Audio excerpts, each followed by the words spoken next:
Aloha. It was wonderful seeing you today. So just to put a little recap on here, whenever you have a chord and then it turns into a seventh, if it's a major seventh, it will say a major seven. So this is a C major seven. If it says a dominant chord, it'll be a C7. It won't say C dom 7 unless you go back way back when it had dominant notes. In music analysis, you would call it the dominant. You would call it a 5 1 1, which is 7, 5 6 7, and then put a little D above it, DOM, right to the set in parentheses. So long story short, when we play these notes, the dominant seventh, because of its nature, incorporates a triad and then another triad. Well, the triad's not E minor, like a major seven. The construction of the major seven is a C major plus an E minor. Has a major third, minor third, and then rather than having a perfect fourth, has another major third above it. Well, if we were to play that minor third, our construction of the C7 would be a major third, minor third, and subsequently another minor third. This has the E diminished in it, which generally is not generally, is the seventh in the key of F. E diminished into F. F, G, A, B flat, C, D, E diminished, F. So what we do is we become keenly aware of what kind of chord we're playing and where. One of the tunes that we were looking at was the Georgia from Mr. Ray Charles. So when we see that, it's in the key of G. The beginning intro has a G major, a B7,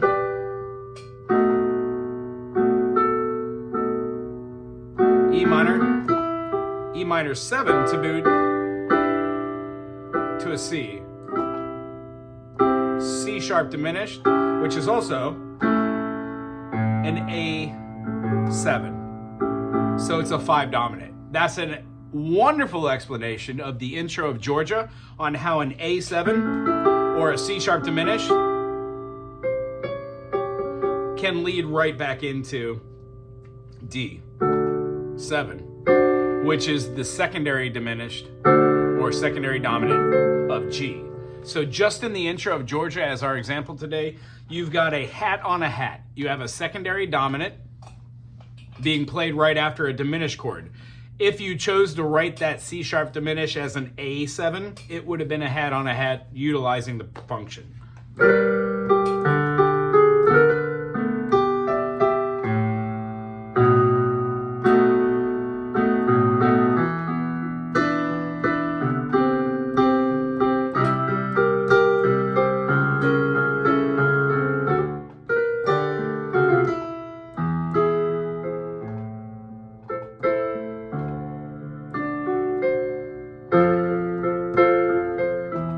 What a beautiful song. Anywho, I hope you enjoyed that. The idea behind this secondary topic that we're going to talk about, not just the secondary dominants again, utilizing C major. C has a fourth below, which is our perfect fourth. When we go up to the P8, if we went P8 to another octave, this is called a compound octave, utilizing more than just the space that would be provided between C3 and C4. You would now use something ascending past C5. Right on?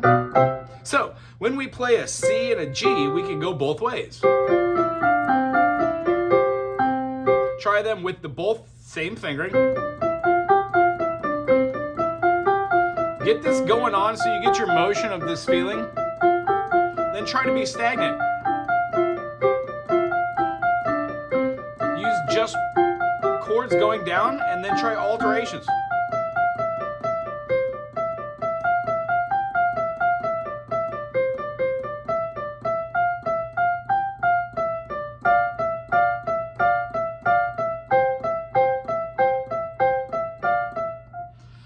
What I'm showing you here is by using the C and the G, we're demonstrating that we can play the same notes that are inside the key. Well, when we go to the next chord, G major has the same thing.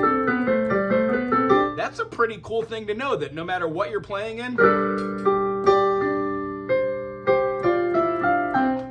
you could do your C there, kind of feels out of place because G would have the F sharp, so maybe doing a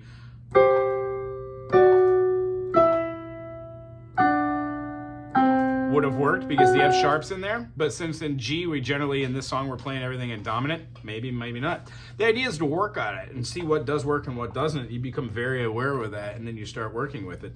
The next key we would go G to D. D major has the F sharp and the C sharp.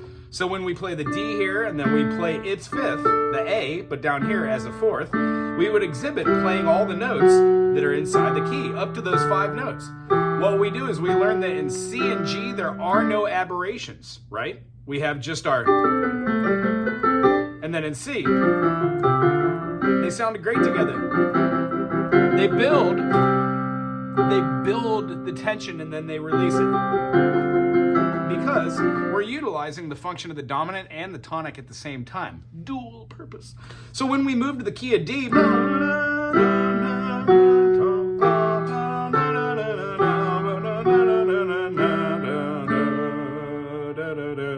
we can hear how we could use D major over the top of many different things. Keeping it on up, D goes to A. A major has C sharp, F sharp, and G sharp, not in that order. F sharp, C sharp, G sharp in that order. When we have our A major would have the same feeling of having the A here going to the 5th, which is our E, playing it here. And remembering, you're going to be working down the notes that are inside. So immediately, you're going to be going to that C sharp, right? So we have, we also have our, I'm sorry, not the D sharp. I don't know why I said that. When we walk it down, both are parallel. Then we have our immediate C sharp, right? And what you'll notice is the A major and the D major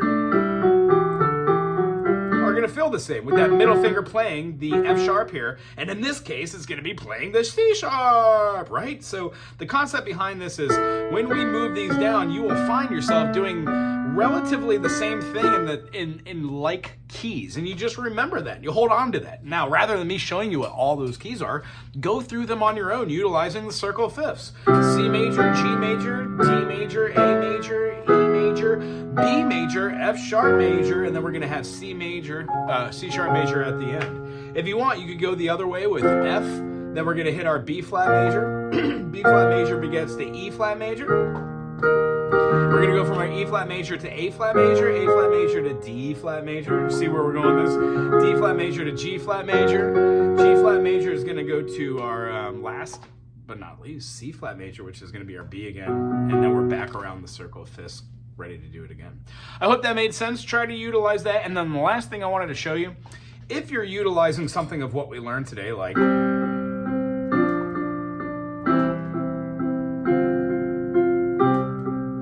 use one hand to do one of the rhythms that we discussed in the beginning when we first met you. That one, right? And then, so try it like this, get the rhythm. Whatever your rhythm is, and then put that behind here.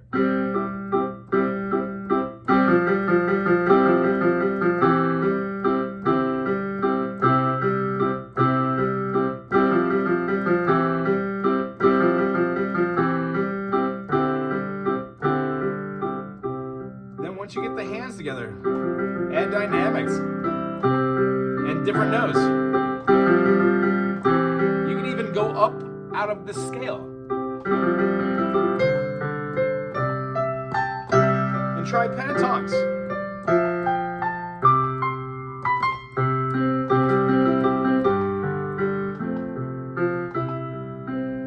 Try different inversions.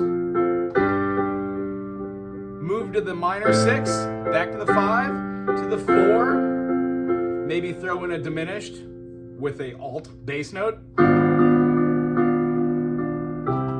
and make your way back to the 1 again. Music should be able to utilize all the triads that are inside of the chord. Mostly what we listen to in music are progressions that are like 1, 4, 5, 1. Or we might have what we would call a jazz progression. Minor 2, the 5th of the chord, the G, then back to the 1.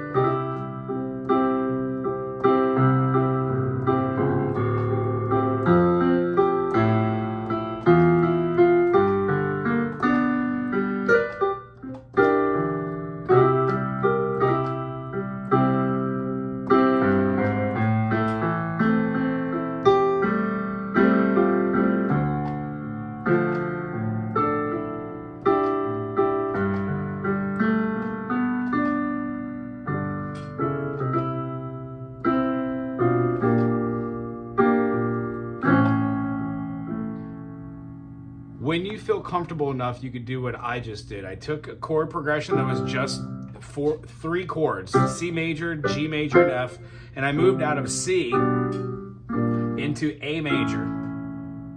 I can play an F sharp diminished and move into a G. I can do that same feeling right back to the A minor. Walk it back till I hit like an F major to a C sus. And what I'm doing in my brain while doing this is I'm analyzing, am I playing a major or a sus? What note am I replacing because of that? If I go past an octave, am I using this as a bass chord? And if I add a note like this in a melody, like, am I inside of a key like C major, or have I gone outside of a key? And right now, just for our writing experience and what we want to keep it simple, is being able to play in just the key of C major, G major, D major, A major, and E major. I really enjoy B major because it has all of these sharps and flats here. But the idea is we don't have to utilize all of those just to make movements. And if you can do it in one key, you can do it in another. It was very good seeing you today. I will see you next week. Aloha!